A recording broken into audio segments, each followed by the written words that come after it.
થયેલું છે? શ્લોક ચાલુ નથી થયો. આપણે આજે શ્લોક ચાલુ કર્યો એટલે આમ ઓવરવ્યુ તો આખો થઈ ગયો ગ્રંથનો. આખી પૂર્વ ભૂમિકા તો આખા ગ્રંથની થઈ ગઈ છે.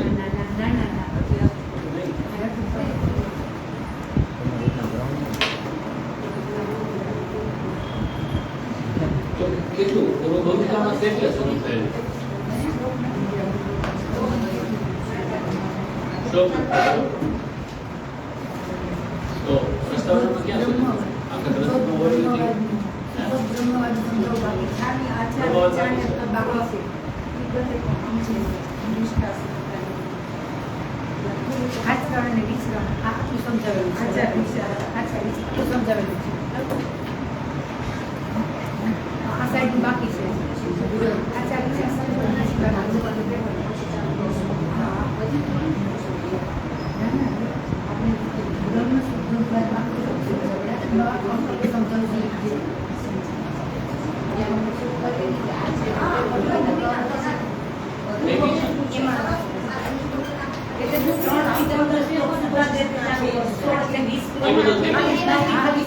ઠીક છે. આ તો શ્લોક ચાલુ કરીએ આપણે.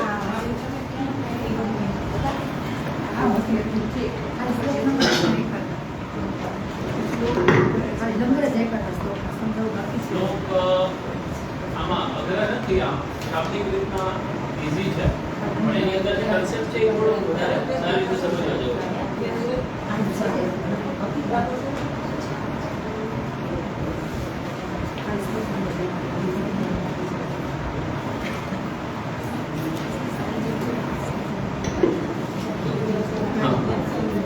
સિદ્ધાંત મુક્તાવલી બાલબોધ પછીનો જે ક્રમે આવતો સિદ્ધાંત મુક્તાવલી ગ્રંથ છે. બાલબોધની શરૂઆત નત્વા હરિમ સદાનંદમ સર્વ સિદ્ધાંત સંગ્રહ આ રીતે થાય છે.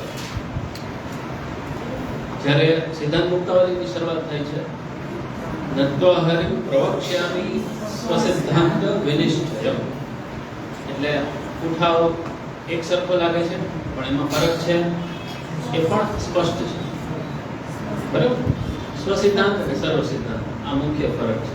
બાલબોધ આપણે આખો ભણ્યા એમાં એવું સમજે કે સર્વ સિદ્ધાંત એમાં જે ચાર પુરુષાર્થ છે એમાં પણ મોક્ષ છે, એમાં પણ પાછો સ્વતઃ અને પરત એ રીતના આપણે બધું સમજાતું.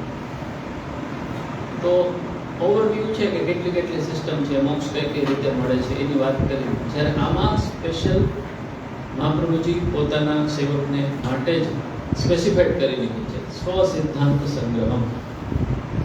આ આપણો સિદ્ધાંત છે.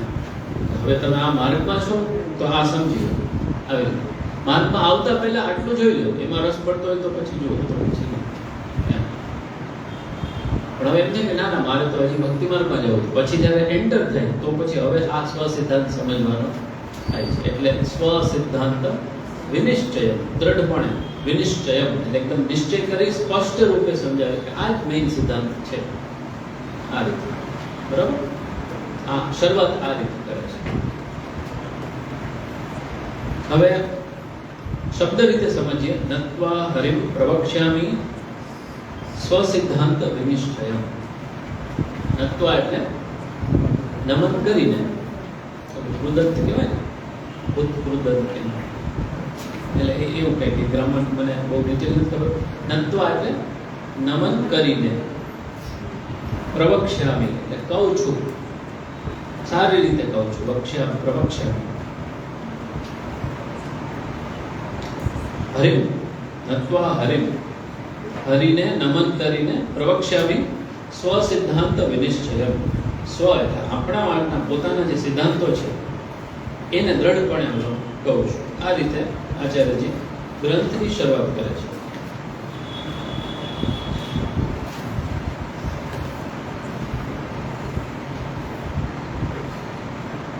સ્વસિદ્ધાંત એટલે આપણે પુષ્ટિ ભક્તિ માર્ગીય જે છે આચાર્યજીના સંપ્રદાયની અંદર એમના માટેનો સિદ્ધાંત. આ એક વ્યૂહ થયો. બીજો એ છે મહાપ્રભુજીનો સિદ્ધાંત વેદ કે ભાગવત કે એનાથી અલગ નથી, એ પણ એક જ છે. એટલે આ સ્વ સિદ્ધાંત એ પણ ખરો, એનાથી વિરુદ્ધ નથી જતો. સ્વ એટલે કંઈ મૌલિક છે એવી રીતનું નથી. શાસ્ત્રોનો જે સાર છે એ જ છે, પણ એને હવે સ્પેસિફાઈડ કરીને કહે છે. શું કહે છે સમજીએ. કૃષ્ણ સેવા સદા કાર્ય માનસી સા પરામતા. 2 શ્લોક સુધી લઈએ. ચેતસ્તત પ્રવણમ સેવા તત્સિદ્ધયે તન્વિત્તજા તતઃ સંસાર દુઃખસ્ય નિવૃત્તિર બ્રહ્મભોજનમ. હવે આ શ્લોકના શબ્દો સમજતા પહેલા આપણે આ વસ્તુ સમજીએ કે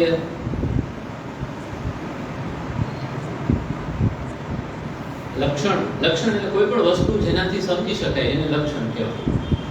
કે ભાઈ ગાય કેવું હોય તો કે એને 2 શિંગડા હોય, 4 પગ, એ બધા એને લક્ષણ. એ આવો અવાજ કાઢે, આવી રીતે ચાલે, આવી રીતે દોડે, આવું કરે, એ બધા લક્ષણ છે. કે જે કોઈ પણ વસ્તુ છે, પદાર્થ છે, એના વિશે જાણવા માટે જે વસ્તુ કોઈ આપણને ડિસ્ક્રાઇબ કરે એટલે ઇંગ્લિશમાં એને કેરેક્ટરિસ્ટિક્સ કહીએ. કેરેક્ટરિસ્ટિક્સ એટલે કે જેનાથી એને ઓળખી શકાય એ એનું લક્ષણ કહેવાય. તો લક્ષણ જુદી જુદી રીતના હોય. તો કંઈક આ ભાઈ અહીંયા ઊભા હશે, તું જઈને એને આ વસ્તુ આપી દેજો. આ ભાઈને એ મારી આપણે જેને મોકલીએ છીએ વ્યક્તિ કઈ રીતે ઓળખશે? આપણે કંઈક એનું વર્ણન કરીએ ને કે એ છે ને આટલો લાંબો વ્યક્તિ હશે, વાન આવો હશે, વાળ આવા હશે, આવા કલરનું કપડાં પહેરાય છે વગેરે. એ એના લક્ષણ થાય, એના ઉપરથી એ ઓળખાય. એટલે લક્ષણ એટલે કોઈ પણ વસ્તુ સમજવા માટે, કોઈ પણ વસ્તુ જાણવા માટે જે આપણને વર્ણન જેનું કરવામાં આવે અથવા જેના થકી આપણે જાણીએ વસ્તુને. બહુ સાદી ભાષામાં સમજાવું છું, શાસ્ત્રીય વ્યાખ્યા નથી લક્ષણની આ. પણ કોઈ પણ વસ્તુ, પદાર્થ કે કંઈ પણ તત્વ સમજવા માટે કે જાણવા માટે જે આપણને ઉપયોગી થાય એ એનું લક્ષણ છે કે જે એને ઓળખાવે છે. એના વિના એ વસ્તુ ડિફાઇન નથી થતી, એનું લક્ષણ છે.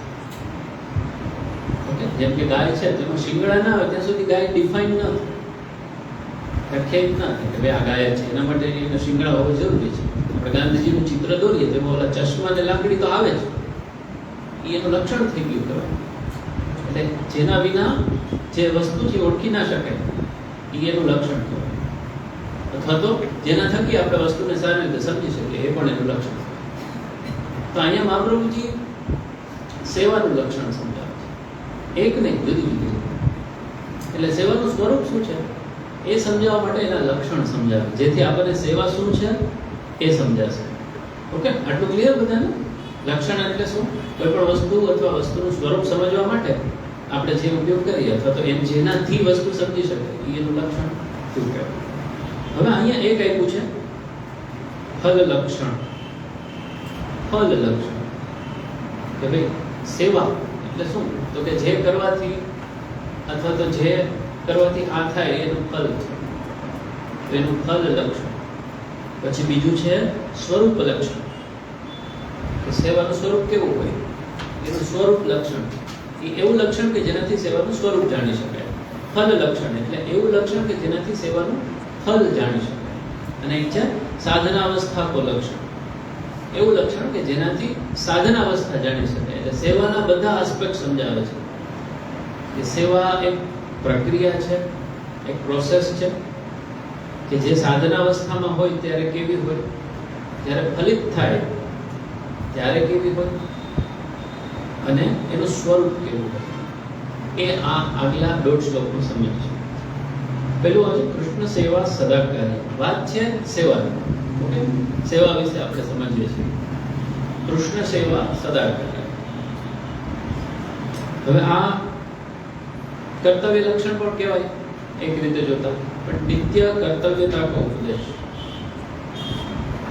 સેવા શું છે એ તો આવશે જ, પણ સેવા વૈષ્ણવે સદા કાર્ય હંમેશા આપણે જે કરવા યોગ્ય છે એ શું છે? કૃષ્ણ સેવા.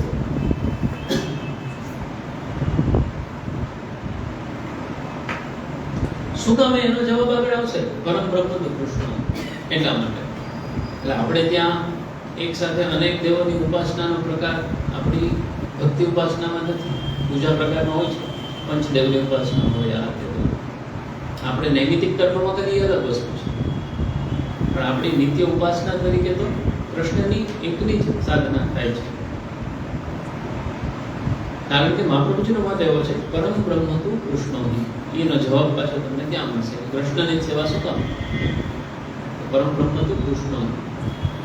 કૃષ્ણ સેવા સદા કાર્ય. કૃષ્ણ સેવા સદા કાર્ય, હંમેશા કરવી જોઈએ.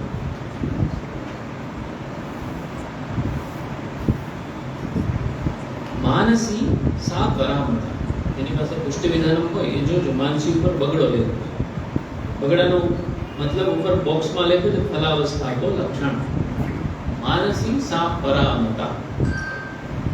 પરા એટલે પરમ, મતા એટલે માનવામાં આવે છે અથવા તો કહેવામાં આવે છે, માનેલી છે. આ રીતે માનસી સા પરામતા એટલે સેવા કૃષ્ણની હંમેશા કરવી જોઈએ. તો એ સેવામાં જે માનસી છે એ પરા છે. પરા એટલે પરમ અવસ્થા છે, એટલે એની ફલ અવસ્થા છે.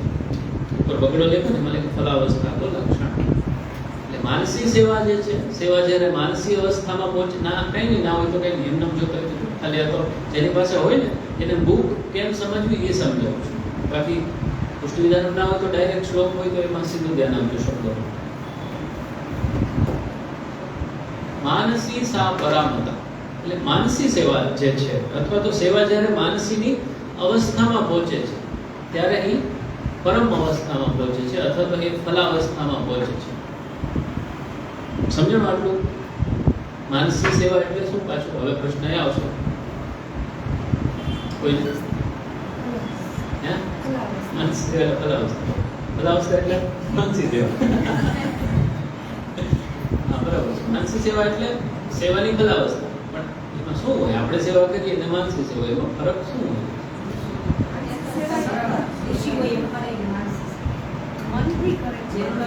શાબ્દિક મિનિંગ એવો થાય કે મનથી કરવું. હા, મનથી થાય. એ એનો બહુ પ્રાઇમરી શાબ્દિક મિનિંગ છે.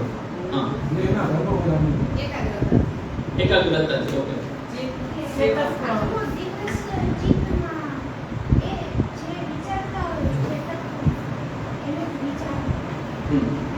આખો દિવસ એનો જ વિચાર આવે સેવાની તરફ. હા, દેહના ધર્મો ખ્યાલ ના રહે એ હદે જ્યારે આપણું ચિત્ત સેવામાં લાગી જાય ત્યારે એ માનસી અવસ્થા. એટલે ખાલી મનથી કરીએ એટલું નહીં, પણ મનથી કેવી રીતે કરીએ? તો કે આ હદે થઈ જાય. કરીએ નહીં, થઈ જતી હોય છે.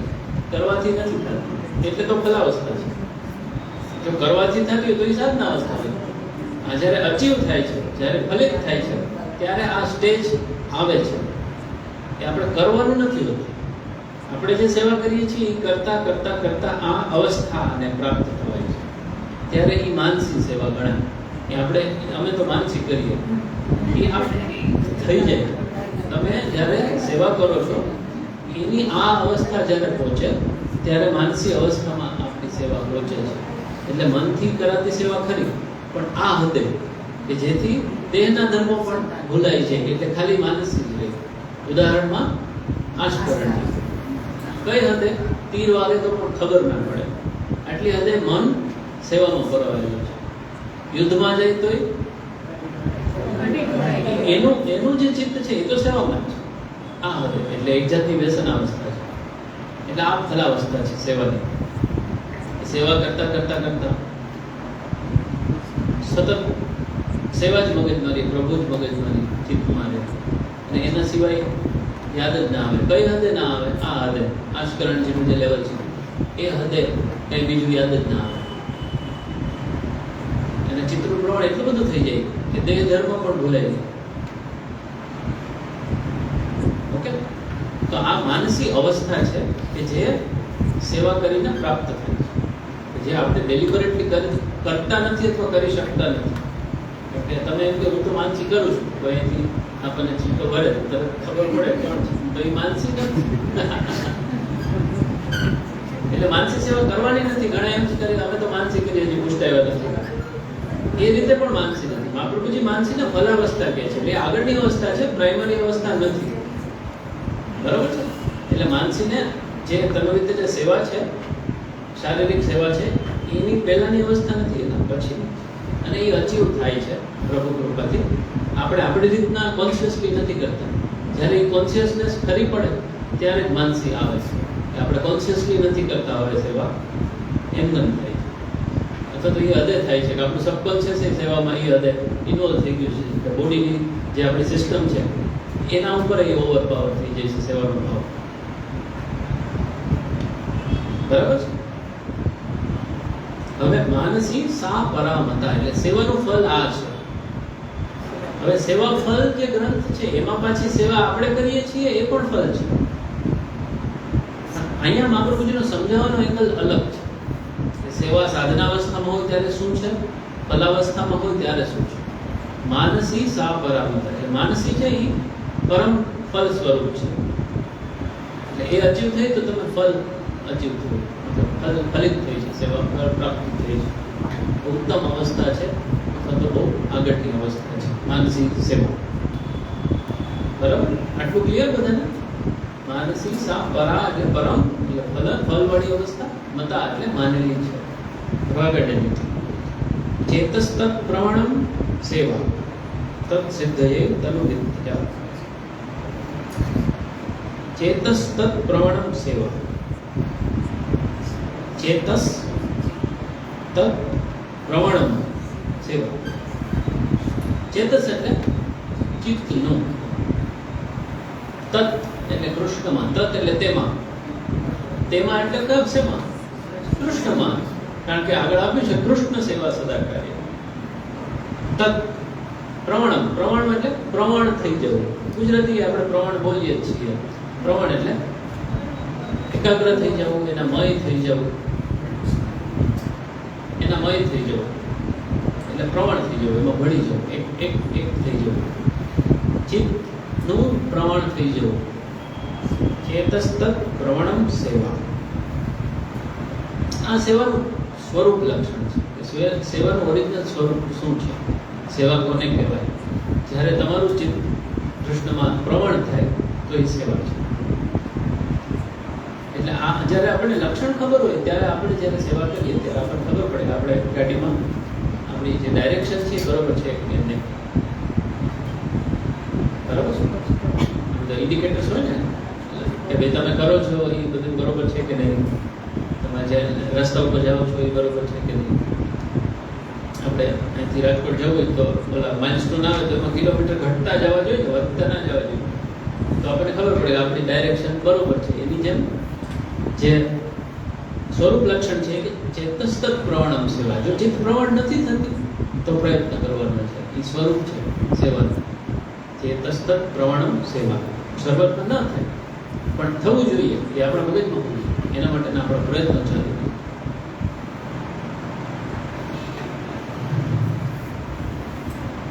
હવે ચિત્ત પરોવાય છે એ જો સેવા છે, પણ આપણે સેવા કરીએ ત્યારે તો નથી પરોવાતું. અથવા તો ચિત્ત પરોવાય જાય એવું કરવા માટે શું કરવાનું? આગળ આવે તત સિદ્ધયૈ તનુવિત્તજા. ચિત્ત પરોવાઈ જાય આવી સેવા સિદ્ધ શેનાથી થશે? તત એટલે તે એટલે શું? આવી ચિત્ત પરોવાઈ જાય એવી સેવા.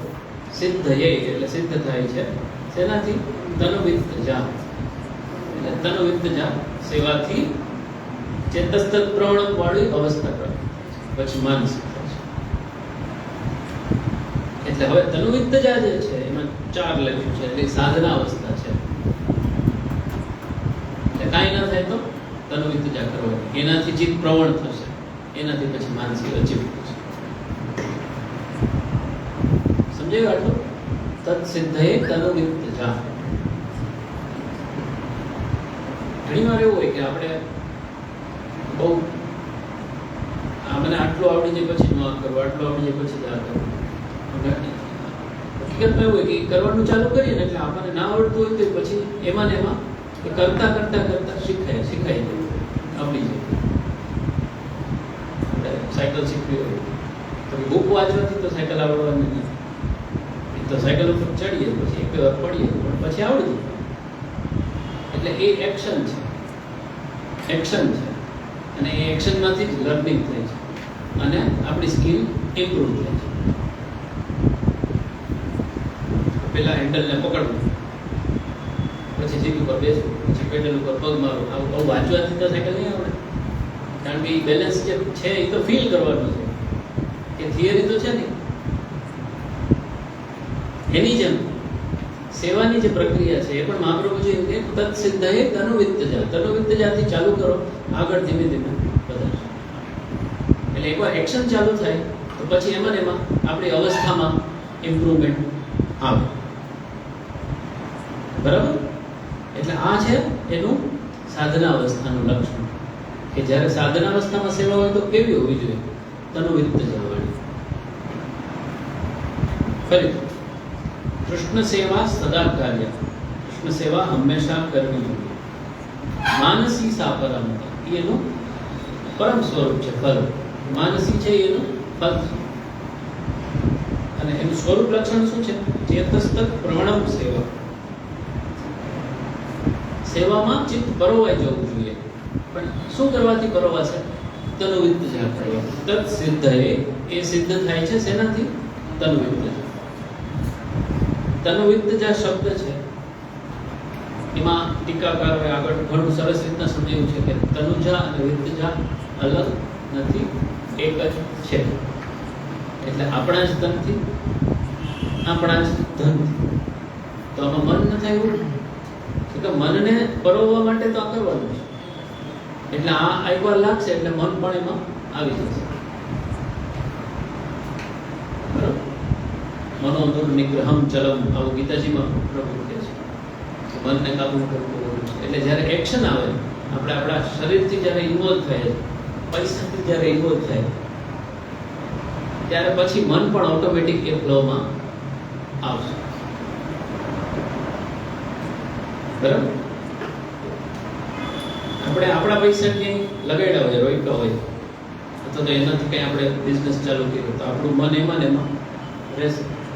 કોઈ એક વ્યક્તિને બીજો વ્યક્તિ પૈસા આપે તો આ પૈસા લે અને તારે જેમ કરવું એવું કર, એ એટલી કાળજી નહીં રાખે જેટલી એના પોતાના પૈસા નહીં રાખે.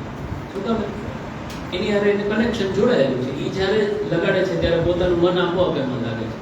તો એવી જ રીતના તનુવિત્તજા સેવા છે, એમાં આપણા જ તનથી, આપણા જ ધનથી જે સેવા કરવામાં આવે એમાં મન પછી આપોઆપ પરોવાય છે, પરોવવાનું ચાલુ થાય છે.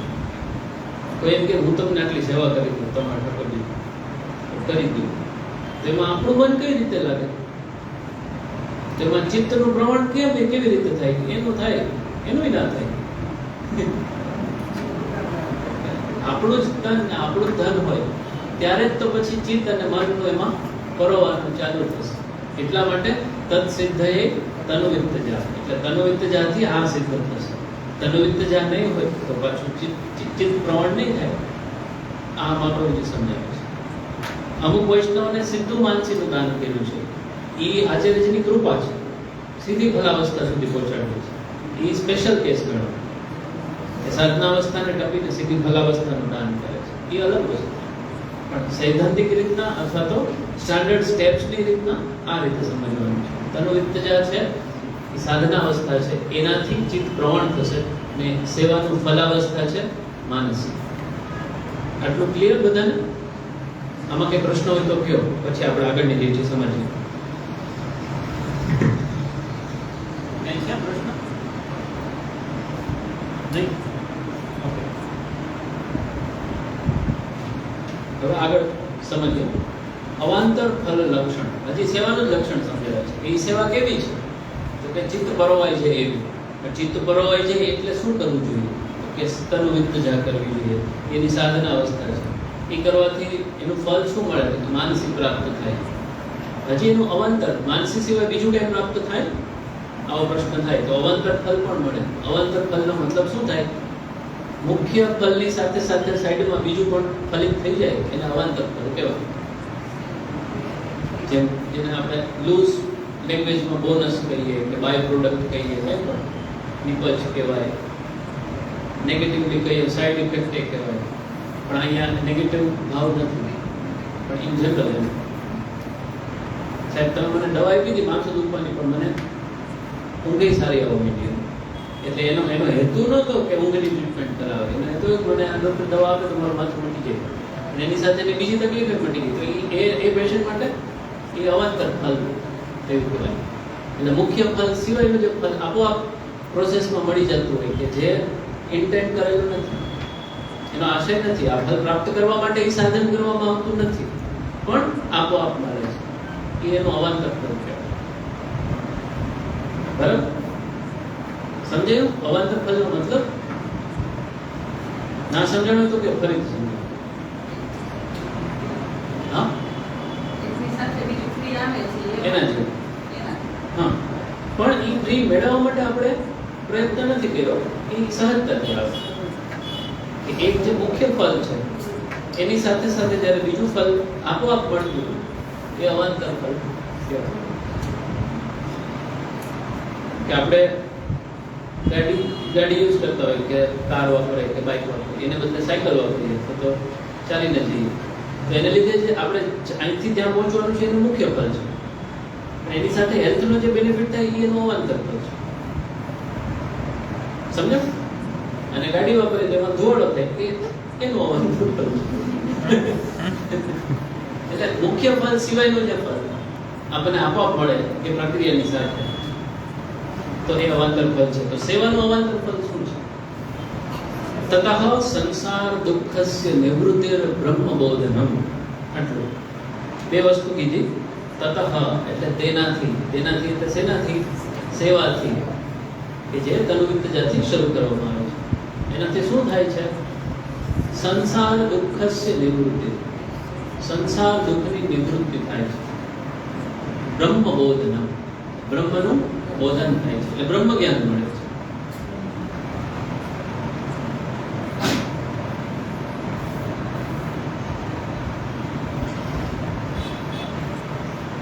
સમજણ આટલું શાબ્દિક રીતના સમજાઈ ગયું?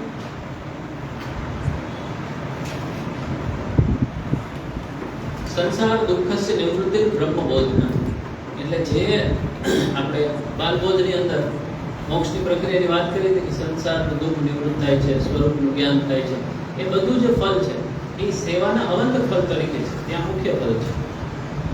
મહાપ્રભુજીની જે સેવાનો પ્રકાર છે અથવા તો જે સેવાનું કક્ષા છે એ એટલી ઊંચી છે કે બીજી અમુક સાધનાનું જે મુખ્ય ફલ છે એ સેવામાં અવાંતર ફલ તરીકે મળે છે. જ્યારે આપણે મહાપ્રભુજીના કયા પ્રમાણે એ ભાવથી સેવા કરીએ ત્યારે શરૂઆત તો તનો વિત્ત જાતિ થવી, તન પણ આપણું હોય અને વિત્ત પણ આપણું જ હોય, અને પછી ચિત્ત ઠાકોરજીમાં લાગવા માંડે તો સંસાર દુઃખસ્ય નિવૃત્તિ અને બ્રહ્મબોધન એટલે બ્રહ્મનું જ્ઞાન એ થવું એના અવાંતર ફલ તરીકે સહજ છે. એટલે વિષ્ણુદાસ છીપા જે વિદ્વાનો આવતા એને ત્યાં દ્વાર ઉપર જ ચર્ચા કરીને છૂટા કરી. આપણે કહીએ કે આવા વૈષ્ણવ 84-252 આટલી ગરીબીની અવસ્થામાં, આટલા દુઃખમાં, આટલા સ્વસ્થ કેમ રહી શકે? સંસાર દુઃખસ્ય નિવૃત્તિ, એને ફલ ઓલરેડી મળી ગયેલું છે અવાંતર ફલ સ્વરૂપે સેવા કરતા કરતા. કારણ કે સેવા એ મહાપ્રભુજીના કહેવા પ્રમાણે એ ભાવથી, એ ડેડિકેશનથી, એ સમર્પણથી, એ નિષ્ઠાથી ને એ વિશ્વાસથી સેવા કરે છે. ત્યારે સંસાર દુઃખની જે નિવૃત્તિ છે એ આપોઆપ થાય છે. સંસારનું દુઃખ એટલે શું? હવે સમજ. સંસાર દુઃખસ્ય નિવૃત્તિ. સંસાર દુઃખ એટલે શું?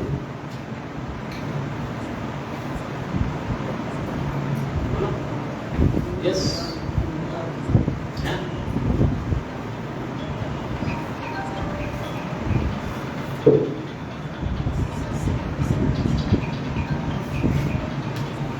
સંસાર દુઃખ એટલે શું થાય એક્ઝેક્ટલી? એટલે મારે તમને આખી પ્રક્રિયા સમજાવી છે એટલે પ્રશ્ન પૂછો.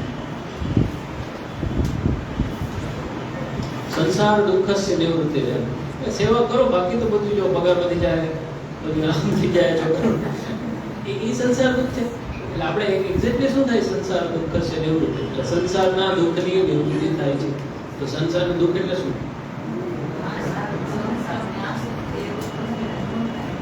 હા, આસક્તિ, અહંતા, મમતા. હા, પછી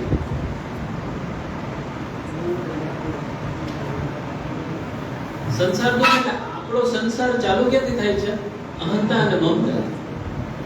એટલે આપણે દુઃખનું જે લિસ્ટ કરીએ એની પાછળના બે કારણો છે, એક અહંતા અને મમતા. હું પડું ને મારો, એટલે આપણો જે ઈગો છે, ઈગો એટલે અભિમાન વાળો ઈગો નહીં, પણ હું પાડું વાળો ઈગો, આપણી આઈડેન્ટિટીનો ઈગો કે હું આ છું, તો એને મારી સાથે આમ વાત થોડી કરે, તો હું આ પદ ઉપર છું, વિમાને આમ કહેવા વાળો કોણ? એ બધા દુઃખો છે કે આપણી અહંતાને લીધે છે, તો મમતાને લીધે છે. એટલે આપણા દુઃખોનું જે કંઈ લિસ્ટ છે એની સાથે છેલ્લે આ બે વસ્તુ કનેક્ટેડ છે, અહંતા અને મમતા. એનાથી જે ક્રિએટ થાય છે એ સંસાર છે. એમાં જે આપણા બધા દુઃખો છે એ અહંતા અને મમતાને લીધે થાય છે, કે જે આપણને કોન્શિયસલી ખબર નથી હોતી. એટલે આપણે એમાં ને એમાં ફ્લોમાં રહીએ છીએ, એટલે આપણને દુઃખ થાય જ કરે. આપણે હું દુઃખી છું, એની પાછળનું કારણ આપણે અહંતા અને મમતા છે. જ્યારે સેવા કરીએ છીએ, અષ્ટાક્ષર અને પંચાક્ષરના ભાવથી આપણે દીક્ષિત થઈએ છીએ અને મહાપ્રભુજીની સિસ્ટમથી જ્યારે આપણે સેવામાં ઇન્વોલ્વ થઈએ છીએ, ત્યારે આપણી અહંતા ઠાકોરજી સાથે જોડાઈ જાય છે, આપણી મમતા ઠાકોરજી સાથે જોડાઈ જાય છે. અને પછી એ અહંતા મમતા ઠાકોરજી સાથે જોડાવાથી બીજે જોડાયેલી હતી ત્યાંથી છૂટવા માંડે છે. એટલે ત્યાંથી જે દુઃખો આવતા હતા એ નિવૃત્ત થાય છે. એટલે તતઃ સંસાર દુઃખસ્ય નિવૃત્તિ, સંસારના દુઃખની નિવૃત્તિ આ રીતે થાય છે. આપણે અહંતા મમતા તનુવિત્ત જાતિ જ્યારે સેવા કરીએ છીએ ત્યારે આપણે અહંતા અને મમતા બંને ઠાકોરજી સાથે જોડાય. તનુ એટલે આપણો જે આઈડેન્ટિટીનો જે એક ભાગ છે એ તનનો છે. આપણે પેલા છે દેહાધ્યાસ ને ઇન્દ્રિયાધ્યાસ, એટલે દેહને હું માનું છું. તો એ જ્યારે એ દેહથી જ્યારે પ્રભુમાં ઇન્વોલ્વ થયો છું ત્યારે એ અહંતા ધીમે ધીમે પ્રભુ સાથે જોડાય છે. અને વિત્તમાં આપણી મમતા હોય છે, એ પ્રભુને સમર્પિત થવાથી આપણી મમતા પણ પ્રભુ સાથે જોડાય છે. તો જ્યારે તનુ અને વિત્તથી સેવા કરવામાં આવે ત્યારે આપણી અહંતા અને મમતા પ્રભુ સાથે જોડાય છે અને બીજેથી છૂટે છે. એટલે એ વધારે હેલ્ધી સ્ટેટમાં આવે છે, એને નાશ કરવાની નથી. એ પ્રક્રિયા બીજી છે જે બાલબોધમાં ઓલા સાધનામાં જ્ઞાન માર્ગમાં હતી. અહંતા મમતા નાશે સર્વથા નિરહંકૃતો, એવું આપણે અહંતા મમતા પ્રભુમાં જોડાય છે. અને એને લીધે અવાંતર ફલ તરીકે તતઃ સંસાર દુઃખસ્ય નિવૃત્તિ અને બ્રહ્મબોધનમ, બ્રહ્મનું જ્ઞાન થાય છે. એટલે જે સેવા કરતા હોય નિષ્ઠા, એને એટલો સરસ વિશ્વાસ હોય કે આ જગતમાં જે કંઈ થાય છે એ પ્રભુને લીધે જ થાય છે, મારો પ્રભુ લીલા કરે છે. તો એ બ્રહ્મનું બોધન, એ બ્રહ્મ જ્ઞાન તો છે. અખિલ બ્રહ્માંડમાં એ બધું શ્રી હરિ જુજરે. તો હવે એ જ હરિ છે, એ જ આપણે ઘરે બિરાજે છે, આપણે એની જ સેવા કરીએ છીએ. આ જ્ઞાન સેવા કરતા કરતા થઈ જાય છે, શાસ્ત્ર ના ભણ્યા હોય એને થઈ જાય છે. તો એ અવસ્થા સેવાને લીધે વૈષ્ણવની આવે છે. બ્રહ્મબોધન એટલે એવું નહીં કે મને બધા શાસ્ત્રોના શ્લોક આવડી ગયા, કે બ્રહ્મવાદના ગ્રંથોના શ્લોક આવડવા માંડ્યા, હવે હું વાદમાં બેસું તો બધાને હવે એવું બ્રહ્મબોધન એ રીતે નહીં. આપણો જે ભાવ અને જે વ્યૂ છે, જે દ્રષ્ટિકોણ છે, એ બ્રહ્મવાદનો સેવા કરવાથી આપોઆપ આવે છે. આ સમજવાનું છે. બરોબર? ફરીથી સમજીએ કયા કયા પાસા આવ્યા. સ્વ સિદ્ધાંતમાં શું શું કીધું? કૃષ્ણ સેવા સદાકાર્ય, આ સિદ્ધાંત, આ સ્વ સિદ્ધાંત છે. હવે એની ડિટેલ છે માનસી સા પરામતા, એનું ફલ છે માનસ. એનું સ્વરૂપ કેવું છે? ચેતસ્તત ભ્રમણમ સેવા, ચિત્ત એમાં પરોવાઈ જાય એવી સેવા હોવી જોઈએ. પણ એવી ક્યારે થાય? તત્ સિદ્ધયે તનુ વિત્તજા, તનુજા અને વિત્તજા થી થાય. તો એનાથી શું થાય? જ્યારે અહંતા મમતા જોડાઈ જાય તો એનાથી શું થાય? તતઃ સંસાર દુઃખસ્ય નિવૃત્તિ, સંસારના દુઃખની નિવૃત્તિ થાય છે, સંસારના દુઃખોનો નાશ થાય છે. કોઈ પણ સાધના છે ને એના આ બે મુખ્ય હેતુઓ હોય, એક દુઃખની નિવૃત્તિ અને સુખની પ્રાપ્તિ. એટલે આ દુઃખની નિવૃત્તિ આ રીતે સહજ પ્રાપ્તિ, અને બ્રહ્મબોધનમ, બ્રહ્મ જ્ઞાન પણ આ રીતે. આટલું સમજાયું બધાને? આમાં કઈ પ્રશ્ન હોય તો કેમ, પછી આખું બ્રહ્મવાદ વિશેની વાત આવશે એ આપણે પછી નેક્સ્ટ ટાઈમ કરીશું. અહીંયા સુધીમાં કઈ પ્રશ્ન હોય તો સેવાના સ્વરૂપ વિશે, સેવાના પ્રકાર વિશે, ફલ વિશે. એટલે હવે સેવા શું છે એ આપણે સમજ્યા, તો શું નથી એ આપોઆપ આની સાથે સમજી જઈએ. બરાબર? આપણે આપણે આ ખુરશી બેઠા રહે બીજા સેવા કરતા તો એ આપણી સેવા નથી, અથવા તો મહાપ્રભુજી આપણને ઉદ્દેશેલી સેવા નથી. ઠાકોરજી આપણા પૈસા બીજાના તો એ પણ મહાપ્રભુજીની વાતની સેવા એમાં નથી. તત્સિદ્ધયે તનુવિત્તજા.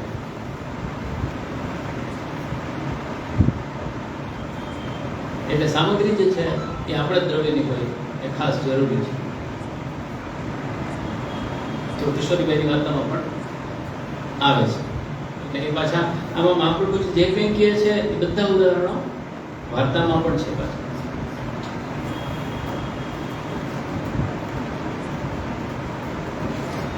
પ્રશ્ન હોય તો કે બાકી આપણે અહીંયા સુધી રાખીએ.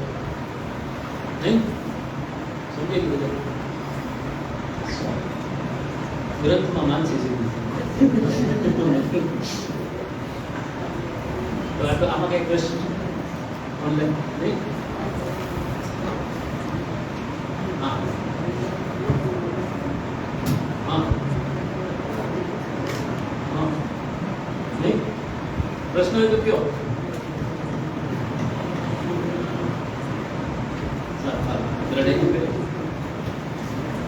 હા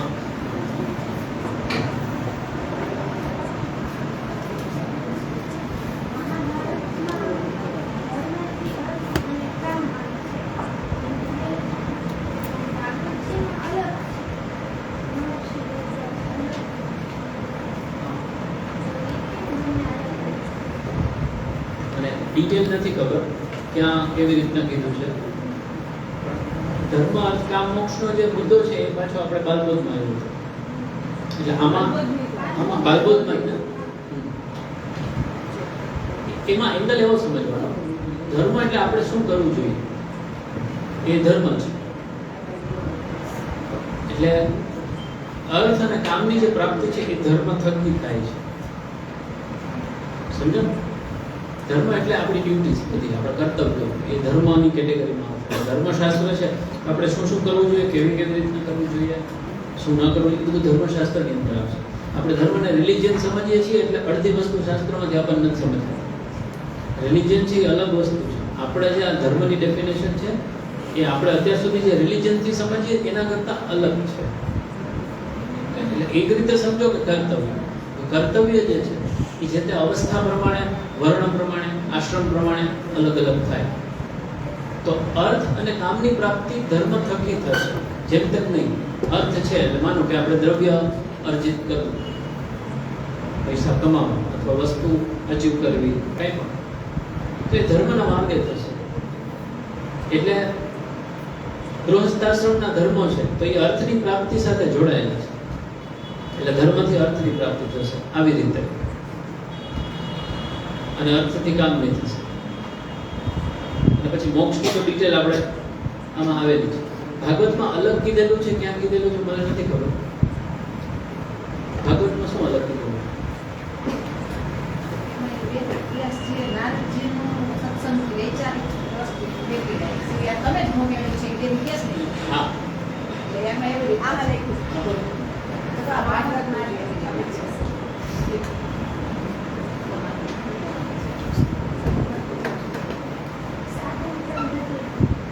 સાધન બદલીને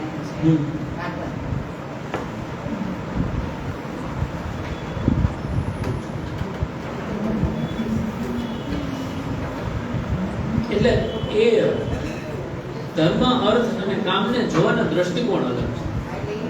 હા, એટલે તમે જો સ્થૂળ અર્થમાં જુઓ તો આ રીતે મેં સમજી ગયો થશે. એને અલગ અલગ ધર્મ, અર્થ, કામ, મોક્ષની જે ડેફિનેશન છે એ સ્ટેટિક નથી. એટલે એમાં વર્ણ અને આશ્રમ પ્રમાણે પણ ધર્મ અલગ થઈ જાય. અર્થ દરેક વ્યક્તિના અલગ અલગ હોય, કામ પણ અલગ અલગ હોય. એટલે એ ફિક્સ નથી કે કામ એટલે આ જ થાય કે અર્થ એટલે આટલું જ થાય. સમજો? હવે એક વ્યક્તિને પૈસા કમાવાની જે જરૂરિયાત છે બીજા કરતાં વધારે હોય, કોઈના કરતાં ઓછી હોય, એ બેયના અર્થ જે છે એ અલગ છે. કોઈને બધું અચીવ થઈ ગયું તો હવે એના અર્થમાં કાંઈ છે જ નહીં બાકી. સમજો? અર્થ જે છે, અર્થ એટલે અચીવ કરવું, આપણે જે દ્રવ્યોપાર્જન કરીએ એ અથવા કંઈ પણ વસ્તુ અર્જિત કરીએ એ અર્થ છે. તો એ અર્થ દરેક માટે અલગ છે. હવે ચતુશ્લોકીમાં પાછો આપણો અર્થ પ્રબુદ્ધ બતાવ્યો છે. તમારે જે અર્જિત કરવાનું એ પ્રબુદ્ધ છે. એટલે ધર્મ, અર્થ, કામ અને મોક્ષ દરેક વ્યક્તિ દીઠ એની અવસ્થા, એના વર્ણ, આશ્રમ પ્રમાણે એની ડેફિનેશન ચેન્જ થશે.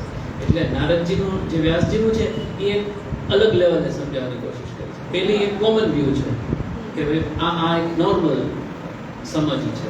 પણ જ્યારે એને અલગ રીતના સમજીએ, હવે ચતુશ્લોકી સમજશું ત્યારે તો સાવ અલગ લેવલે જ સમજાશે કે બધું કૃષ્ણ જ છે. ધર્મ પણ કૃષ્ણ છે, અર્થે કૃષ્ણ છે, કામે કૃષ્ણ છે, અને ફલ પણ એ છે. એટલે ધર્મ, અર્થ, કામ, મોક્ષ આ એક એંગલ છે વસ્તુને સમજવાનું અથવા જીવનને સમજવાનું. તો હવે આપણે આપણી સાધનામાં છે તો એમાં પાછા ચારેય પુરુષાર્થ લગાડશું તો એમાં કૃષ્ણ આવી જશે. લૌકિક દ્રષ્ટિએ કોઈનું લૌકિક જીવનને જોશું તો એમાં આવી રીતના આપણે જેમ વાત થઈ એમ આવશે. એટલે એ વ્યક્તિથી અલગ છે. એટલે જ્યારે ભાગવતનું છે એમાં એને અલગ લેવલે સમજાવ્યું છે. એટલે આ સાચું કે આ સાચું એવું નથી. કયા એંગલથી કયા લેવલની સમજ છે, અપર લેવલની છે કે કોમન લેવલની છે, એનાથી હાયર લેવલની છે કે એકદમ ભક્તિના એંગલથી ધર્મ, કામ, મોક્ષ સમજાવ્યા છે કે જન સામાન્યને માટે લૌકિક અર્થથી ધર્મ, કામ, મોક્ષ સમજાવ્યા છે. એટલે એમાં શાસ્ત્ર સમજતી વખતે એનો અધિકારીતા, કોણ બોલે છે, કોને કહે છે, કયા કન્ટેક્સ્ટમાં કહે છે, એ વસ્તુ સમજીએ ને એટલે એનો સાચો મિનિંગ સમજે. હવે નારદજી ને વ્યાસજી એ બે હાઈ લેવલના ભક્તો છે તો એનું જે ડિસ્કશન છે એ પણ એ લેવલનું હશે. તો એ ઓના કરતાં ડેફિનેટલી અલગ લેવલ હશે. એટલે સમજવાનું કે કોને ઉદ્દેશીને કહેવામાં આવે છે, એની પાછળનું બેકગ્રાઉન્ડ શું છે, કયા પ્રશ્નના જવાબ માટે એ કહેવામાં આવ્યું છે. માનો કે બધાને માટે કીધું છે તો એની એક સમજ કોમન છે. મહાપ્રભુજી આપણને ચતુશ્લોકીમાં આપણો ધર્મ, અર્થ, કામ, મોક્ષ સમજાવ્યો છે. તો એ આખું ભક્તિમય અલગ લેવલની પેલી છે. એટલે અલગ છે એમાં કઈ વાંધો નથી, કારણ કે આ ઇન્ડિવિજ્યુઅલિસ્ટિક છે અને ડાયનામિક છે. મતલબ એક ફિક્સ વસ્તુ રહેતી નથી હંમેશા. આપણા માટે પણ એવું થાય. આપણો જ અર્થ, કામ, મોક્ષ તો નહીં પણ અર્થ અને કામ છે એ અમુક સમય પછી ચેન્જ થતો રહેતો. એટલે હું આવું સમજુ છું. અને ભાગવતની અંદર ક્યાં કેવી રીતના આપ્યું એ મારે જોવું પડશે. ઓકે.